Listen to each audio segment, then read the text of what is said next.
friends, welcome back to another independent historian vlog. My name is Madeline Feierstein. I study crime, prisons, and America during wartime. I hope these birds aren't too loud. We have a lot of bird nests right on the gutters of our house, and I love the chirping. I love hearing the birds in the morning, but man, there are a lot of birds. So in this week's vlog, I want to focus on time management, how I do it, and also sometimes how I don't do it, how sometimes time management eludes me and my plans kind of collapse into a burning pile. I had someone message me on Instagram asking, how do I really balance it all? And this person works full time, but wants to start moving into history. Listen to my advice about volunteering or doing some freelance work, like writing articles or working some special events to kind of dip your toe into the world of history. But they were confused on how do I actually do that with a full-time job? So before I get into my projects that I'm working on this week, let's just take a minute to really discuss what it takes to balance it all, especially if you're currently in a different field. First, let's understand the priority matrix. And some of you may be familiar with this because of other time management videos. Maybe you learned this in school, your teachers were teaching you how to prioritize your tasks. But typically, you want to prioritize your tasks in general by urgency. What is most due? Also by how long something will take you. So maybe in school, a teacher told you, if your project is going to take you a very long time, maybe you want to do that first because it'll take you a long time. Whereas some students work better if they get the smaller homework assignments out of the way and then spend the rest of the day on that big project. Also, some teachers may say, do the homework that's due tomorrow or the day after first versus the ones that are due next week. Right? We're all familiar with this. The most urgent, kind of urgent, not really urgent, or due later. And then with things that require the amount of time, we also want to consider, of course, the amount of resources. And this is where the independent researcher matrix, priority matrix, can look a little different from your average student and from your average worker. Half the time, the resources you need are unavailable, or you have to order them, or you have to travel to them. So I want you to incorporate that into your priority matrix. So if you're working a full-time job and you want to write an article about a battle anniversary or this historical figure, and you need to go to a library to go check out a book or go to the archives to get one of those items based on the event or person, or you want to go take pictures of their house or their gravestone, you need to factor in, of course, travel time and what it takes to write that. There have been many times I have been writing an article and I'm like, oh no, I didn't factor in going actually to their gravesite and taking a picture of it. And I've had to settle for a silly, find a grave or someone else uploaded the photo and I had to give them credit and everything. And I could have just shuffled on over there down the street to get the photo, but I didn't factor it in. I didn't factor in all that was required of it. It's not just the writing of it. It's not just the planning. There's some other elements sometimes with historical work you need to factor in. When it comes to the time required, I always like to give myself way more time than I need. Always assume something is going to take longer than necessary. Worst case is you finish it earlier than expected, and then you have more time for your other projects. The last thing you want is to assume you're going to get an article done in 3 days. It's day 3 and it's still on page 1. And you're screwed because you have already kind of scheduled out other projects after that, right? I also want you guys to keep in mind, especially when you're working a full-time job, even if you plan from 5 p.m. to 7 p.m. after work to work on that article, you may not be able to do that. And let's just be real. Your motivation can be there, but your body or mind may not be. You may be sick, tired, had a really terrible day at work and not want to do it. And that's fair. We don't want to force ourselves to do this. We don't want to force ourselves to do work that is just going to make us unhappy. So allowing that buffer time, giving yourself more than necessary. And look, as you keep doing this, as you keep writing, as you keep publishing, making YouTube, you're going to grow a new muscle. And that muscle is going to get easier over time. So maybe in the future, you can churn out an article in 3 days. And that's great. That's kind of how I was when I started with all this. It took me about a couple of years to be able to write an article in a few days. Some, of course, take longer, especially if I need to go to the archives or a site visit. But because I've had so much practice with this, it gets easier. And the last advice I want to give somebody who is having trouble balancing the full-time job, multiple jobs, maybe you have a family, maybe you're caring for somebody, but you still want to implement these tips I've been telling you and get into the world of history, is there is really no way around the tiredness. There is no secret formula. You will be tired. You will be drained. The thing is, and not many people will agree with this, and that's fine, but I heard advice from my business coach, and it is that you need to want it. You need to want this career, this path, more than you're scared of it. You need to want to do this more than the pain. Sometimes a lot of people give up because they're not ready to take on the struggle, right? And I know that in today's world, we're trying to move away from hustle culture. This is not hustle culture. This is not the grind. This is you following your dreams. There's a very big difference, all right? So if you're sitting here thinking, I can't do it with a full-time job, well, then you can't. If you tell yourself, and this goes for anybody, if you tell yourself, I can't do it because of this, then you're not going to. I was working a full-time job teaching, volunteering, pursuing my master's, and I was really fried. I hated it. But what came out of it was everything I am basking in now. So don't think it's going to be your life perpetually. Maybe your summer is just a little busier than usual because you're volunteering on the weekends. Or you're writing a lot of content because a lot of anniversaries and commemorations are coming up, but that won't happen for the rest of the year, right?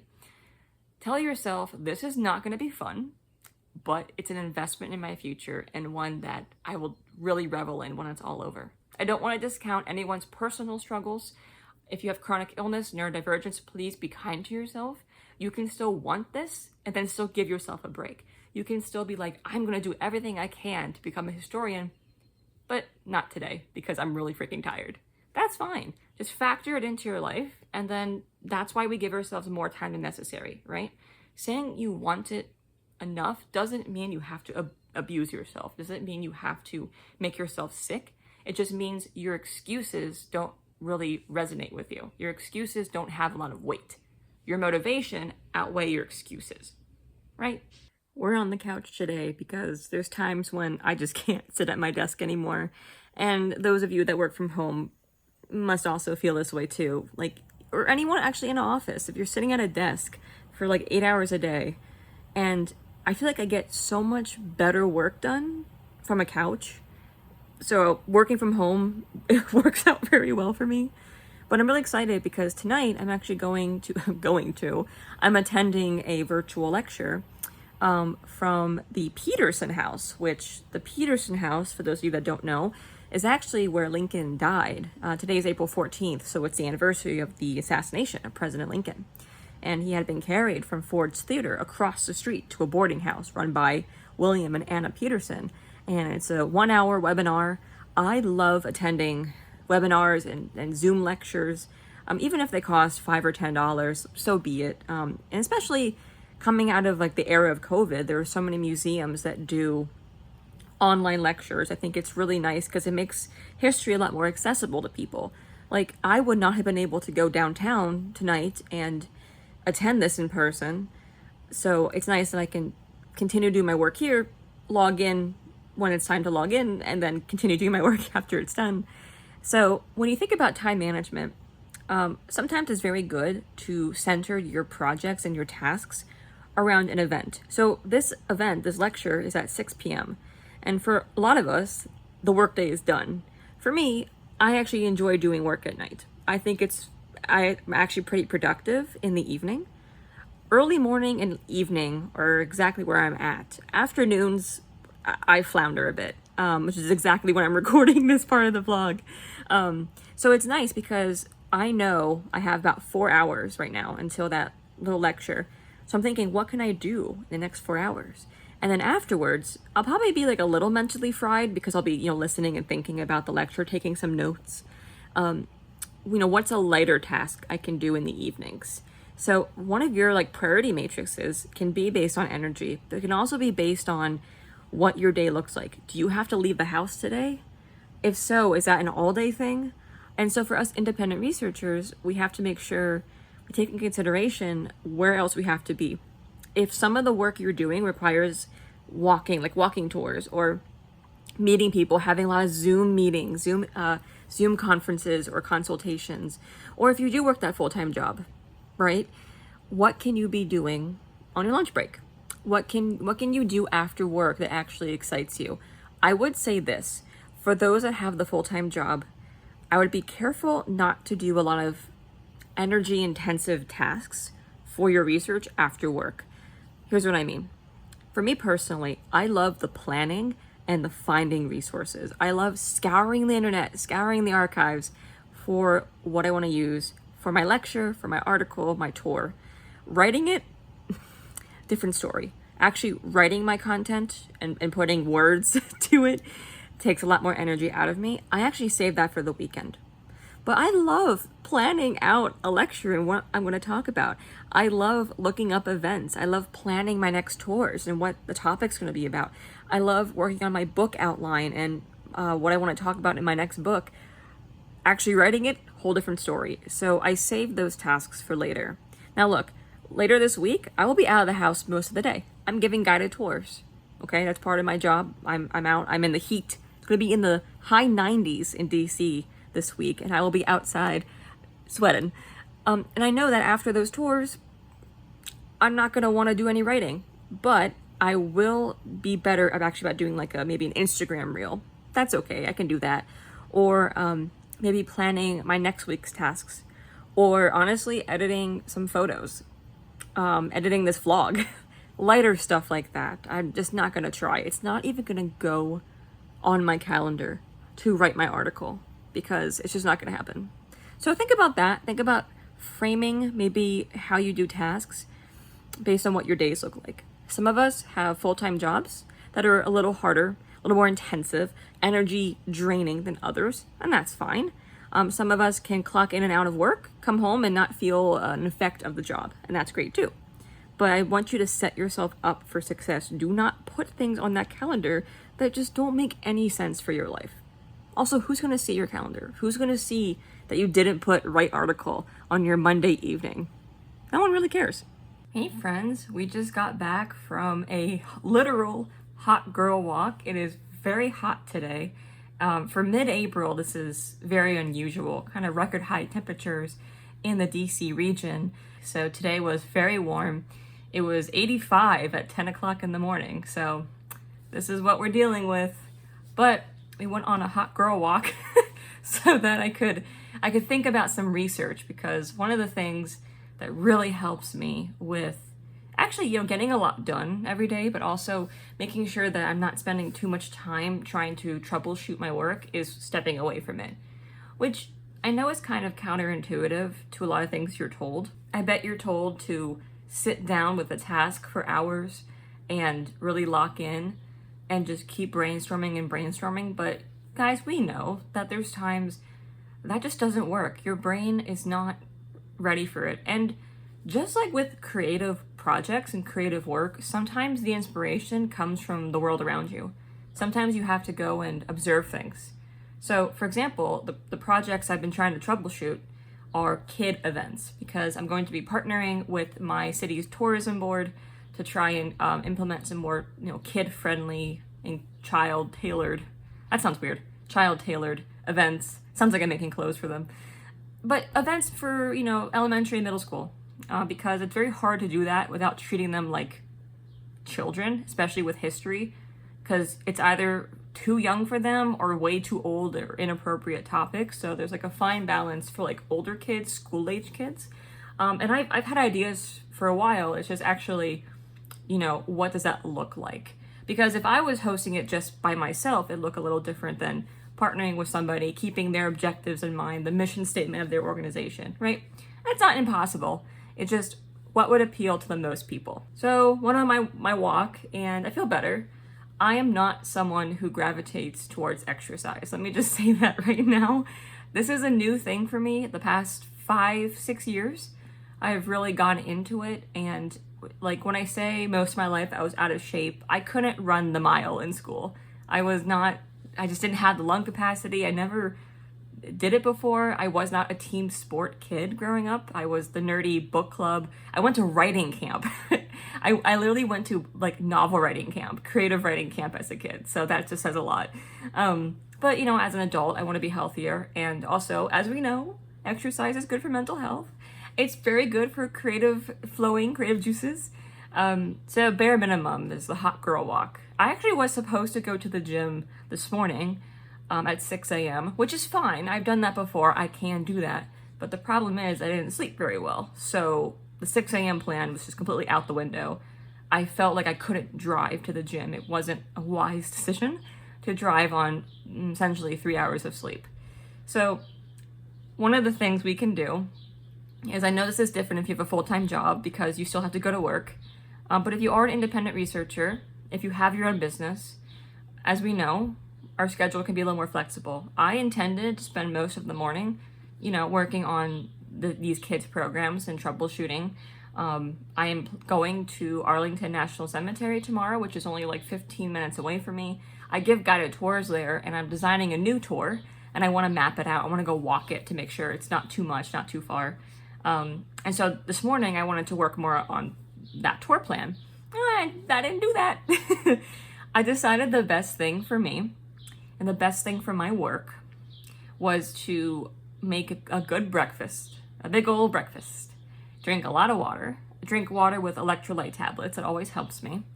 And then I watched Golden Girls for like 3 hours. I love that show. It's one of the few shows I can actually like rewatch over and over again and not get bored. Or I'll watch honestly Family Guy or Bob's Burgers, something so unimportant that requires no thinking. And that was great. Then I went on my hot girl walk to feel like I was a human being. And now we're back. And I'm still looking forward to getting back into my work. But I wanted to update you guys, of course, about what we're doing here. We are talking about time management this week, and literally yesterday, which was Tuesday, my plans were not derailed. I just got a lot more news. In a 48-hour period, and this is no exaggeration, I received 3 book review requests, and I am writing an appendix for an upcoming book on a Civil War prison, which is so exciting. I've never been asked to do that before, so I'm very honored, very flattered. But of course, it's an essay, essentially. You submit an essay, and it has a quick turnaround period because of the book's publication. And that just, it adds projects. And I'm at the point right now where I want to accept as many things as I can because that's going to help me grow, and I want to help out my friends. If someone requests I help them, I would love to help them out. And to be honest, I don't have more than 24 hours in a day. I know you hear people say all the time, we all have 24 hours in the day, but you prioritize it differently. And that is very true. I know that people that have a full-time job or 3 kids or they're a caregiver, right? We do not have the same 24 hours in a day. However, if you want to make time for something, you will find the time. So for example, I really don't have the time to be doing these, but I found the time. For example, speaking with my partner, we both work from home. We usually take lunch together. And the lunch varies every day because it depends on his conference call schedule. Sometimes he goes to job sites, and so lunch may be at noon one day, 3 p.m. the next day, but I'm able to be very flexible with it. And I said to him that, we may not be able to do lunch as much together. I may not be able to wait for you to come back or to get off your call to have our joint lunch. And he's totally fine with that. And I said, look, it's not all the time. It's not going to be the rest of the year we can't do lunch, but there's some days I'm going to have to decline our joint lunch. The one thing we keep very sacred, and this can apply to not just partners, but, family members, children. The one thing that I keep very sacred that I don't want messed with by the amount of work I have is our shared dinners. We always have dinner together. I mean, when I say dinner together, we're on the couch watching reality TV, but that's what we love to do. We love cooking a meal together and then sitting and watching some trash show to get our minds off our jobs and kind of the work I do, right? I do very intensive work with the subject matters, a lot of death and dying. He does a lot of intensive work in IT and computers, and it fries his brain too. So yeah, I had to find the time, and I hate having to tell people this, but it's like, I know we have responsibilities. We have things going on. I totally understand. I had to do a whole full-time job's worth of work after my teaching job in the evenings. That's all I would do. And I hated it. But it wasn't permanent. It was a finite period of time, and my goals were greater than my pain. And look, this is not hustle culture, right? I think I said this before already. We're not trying to break ourselves. We're just trying to push ourselves and challenge ourselves to achieve our dreams. We can't achieve our dreams if we don't put in the effort. If dreams were that easy to achieve, everybody would have done this, right? But what sets you apart, what sets you and me apart, is that we're willing to put in and sacrifice a little bit more to get a little farther. So it's hard because you have to balance all these things. And some of these have real deadlines. Like some of these, they need it by June, they need it by the beginning of May. And those get pushed forward. Ask people, hey, if I can't get this to you until July, is that okay? Be completely honest. Say, if you need it earlier, totally fine, just let me know. Or say like, if someone needs it earlier, but there's another project, if you need to, it's not usually a professional, but let the other people know. Just so you guys know, I have some time-sensitive projects, some time-sensitive assignments. I'm going to get yours to you as soon as I can. It's going to look like the end of June, right? If they don't give you a time frame, you need to set that boundary. And also for yourself, so it's not just a lingering project. So don't feel bad if you have to tell people, yes, and I need that a little further, or I would love to help you. There are some other things kind of ahead of time.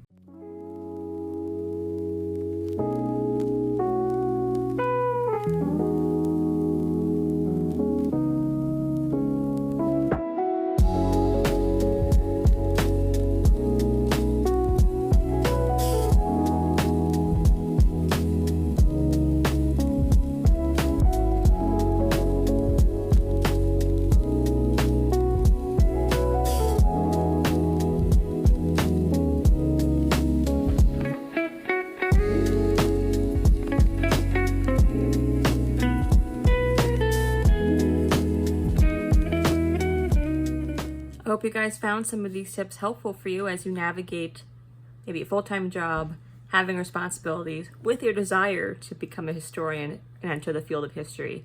As independent researchers, it's a blessing and a curse that we have to manage our own schedules. What other tips do you have for your fellow independent researchers? Comment below. Thanks, guys. Until next time.